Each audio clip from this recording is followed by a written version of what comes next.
the stage as the high peaks kind of engulf in a circular fashion around the summit. Pretty great. Nice and windy out there. Our 6th high peak today. We have the upper wolf jaw and lower wolf jaw left, and then hedgehog and rooster comb. Things are going well so far here on the Great Range Traverse. We're gonna have a quick snack, another 10-minute break, and then we're gonna keep on keeping on.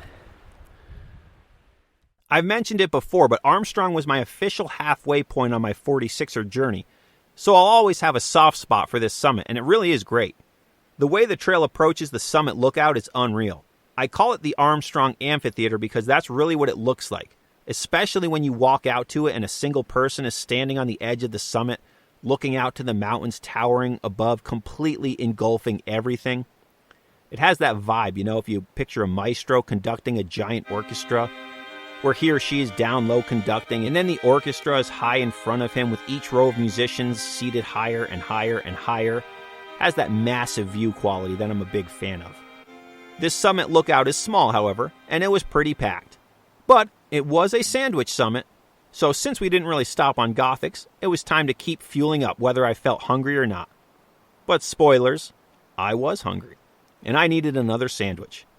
All my sandwiches today were ham or turkey sandwiches with provolone and lettuce on a potato roll hamburger bun, and they were all terrific. It hit the spot, like they usually do. But Josh and I chatted for a few minutes with various people on the summit, and then we decided to change socks once again. We both had one more pair, so it was time to freshen up for the final push, which having fresh socks for would be truly welcomed. So on went the new, fresh, dry, darn tough socks. Woo! You don't really notice how wet your socks are in your boots until you take them off and switch to dry socks. But after around 10 minutes on Armstrong, it was time to say goodbye. Until next time, we had 2 more high peaks to summit here on the Great Range Traverse. On to the Wolf Jaws. 11:56. We are now back on the trail, heading towards Upper Wolf Jaw.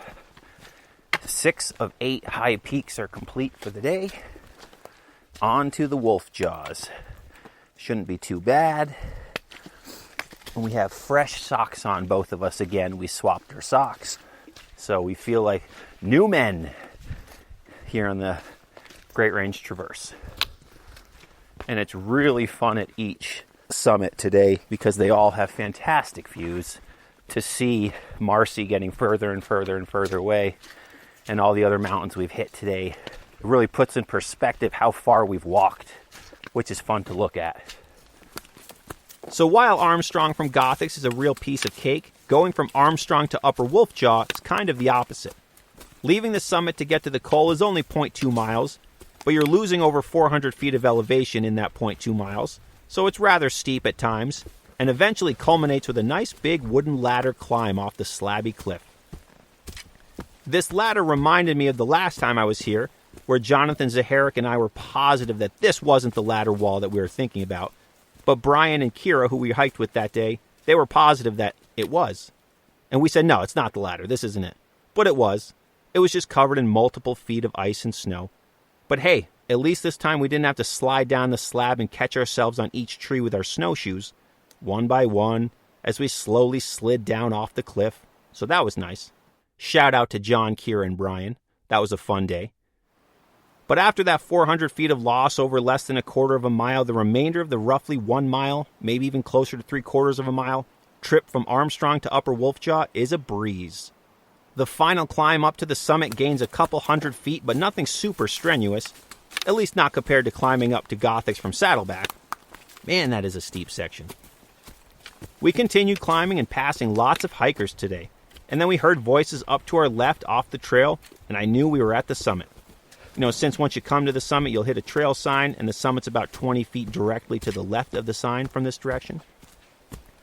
So we walked up to the extremely packed Upper Wolf Jaw summit at 12:30 p.m., a little over 11 hours and 14 and a half miles into our hike.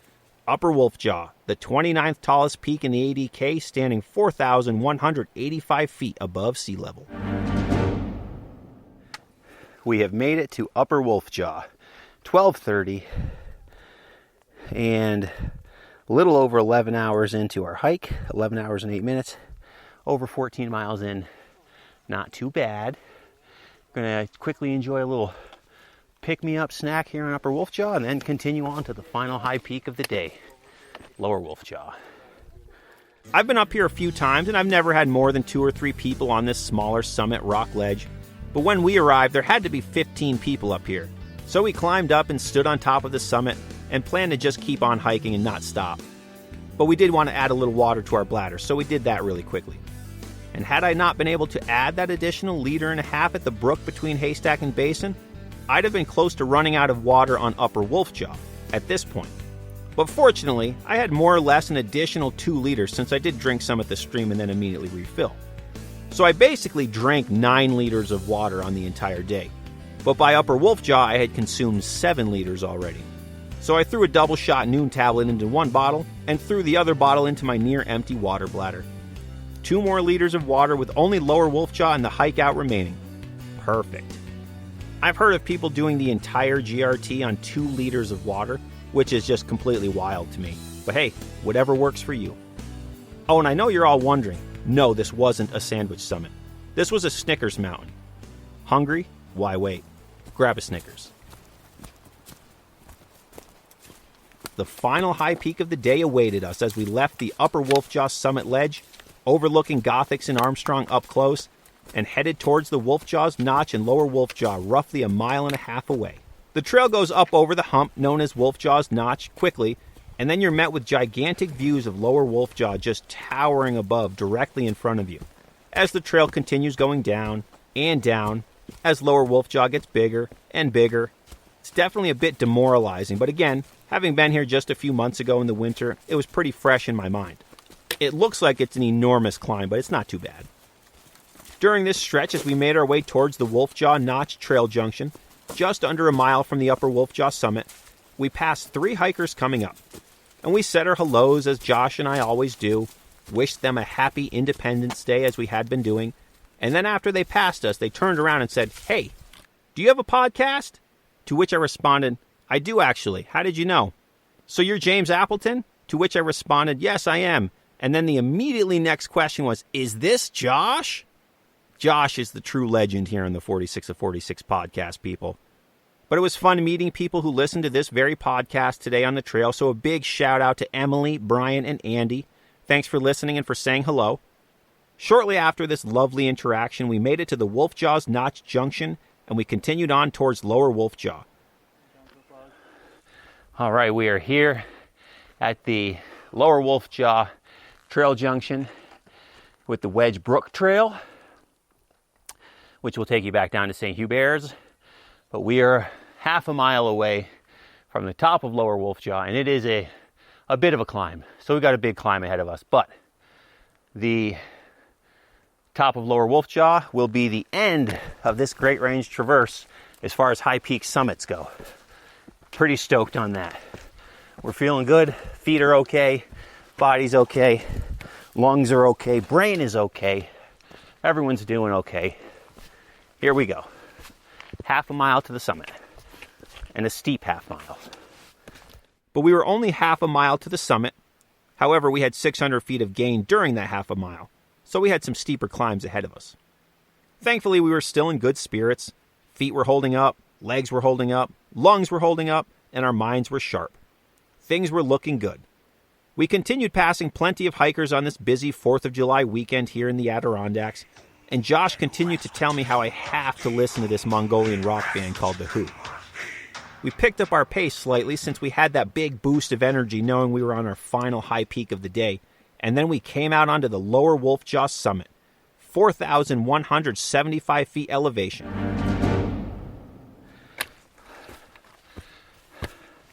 Huffing and puffing as we climb this last 1/2 mile up to Lower Wolf Jaw. It's hot out.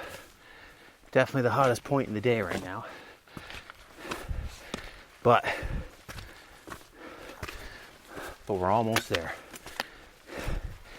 Almost there. I definitely like to be there though at this exact moment. I can feel the fatigue and tired. And I think we have made it to the summit of Lower Wolf Jaw. 1:47 p.m. Just over 12 hours since we signed into Marcy. We're here at Lower Wolf Jaw. Whew, what a day.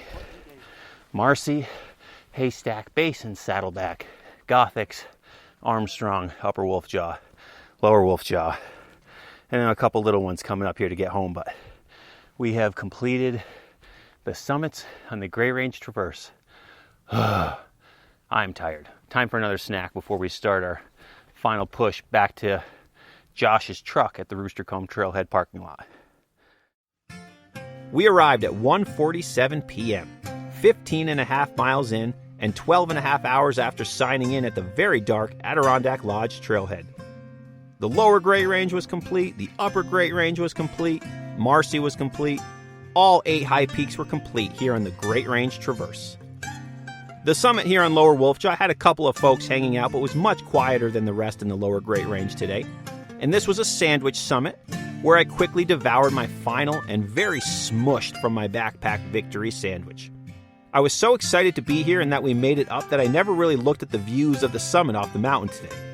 And I've been here a couple times before, so I do know what they look like, but I never ended up actually looking at them. Was just super stoked to be standing on this partially wooded but still very view-filled summit. The bugs were also quite abundant up here, so that contributed to that as well.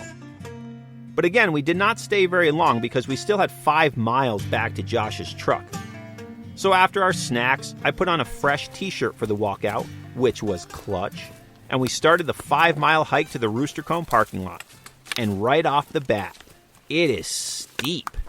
Woof! Just after you walk past the summit and the trail starts descending, you'll climb a nice 0.1 mile, 200 feet of lost slab. Very steep. Even slightly sketchy, I would say, actually. So that was a thing. The final portion of our hike as we head towards our final destination takes us over the summit of Hedgehog Mountain, which was 1.5 miles away from Lower Wolf Jaw, followed by another 1.5 miles to Rooster Comb, and finally another 2 miles to the car. So we still had a few sections to go, and we were far from finished with our hike for the day. But such is life hiking in the ADK. The walkouts can be devastating at the end of the day. Hiking would often be much easier on the body if we could just be helicoptered out from our last summit of the day. It's always those final 5, 6, or maybe 8, 9, or 10 miles back to the car that really take the remaining steam out of a person's soul. And feet. And knees.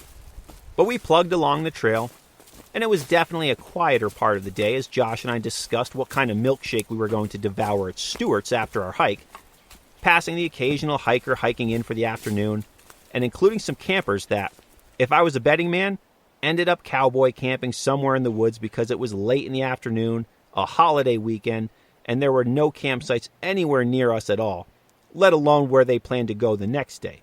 We tried to help them out, showing them where things are on the map, but it was one of those situations that I hate to be in because there wasn't much help that we could do short of saying, guys, I think you should just turn around, cut your losses, go back to your cars, try again tomorrow, and just do a day hike somewhere because I foresee nothing but misery for all of you tonight. We didn't say that to them, though, of course. We just gave them as much insight and information as we could to help them along, and then we said, it's an adventure, right?